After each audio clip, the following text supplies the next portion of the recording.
அனைவருக்கும் வணக்கம். என் பெயர் டி வின்சாஸ்தி. நான் 5ஆம் வகுப்பு படிக்கிறேன். நான் தான் சுப்பிரமணிய பாரதியார். தமிழோடு வாழலாம் என்று தமிழால் வாழ்ந்து கொண்டுள்ளேன்.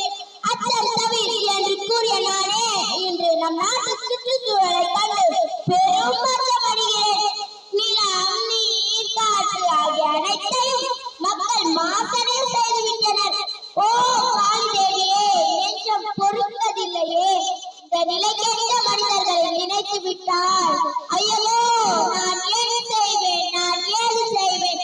தொழிலாளர்கள் தொழிற்சாலை கழிவுகளை நீர்நிலையில் கலக்கச் செய்து நீர்நிலைகளை மாசாக்கி அதன் மூலம் சுற்றுச்சூழலை ஆக்குகிறார்கள். பிளாஸ்டிக்கை மறுசுழற்சி செய்யாமல் மண்ணில் போடுவதால் மண்ணுக்கு மலட்டுத்தன்மை உண்டாகிறன.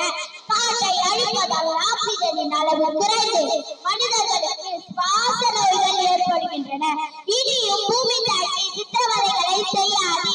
மனிதர்களே, பொறுத்தது போதும். இனி பொங்கி எழுந்து நம் நாட்டு சுற்றுச்சூழலை பாதுகாத்து சுத்தம் செயல்படும் என்பது ஆண்டோர் வாக்கு.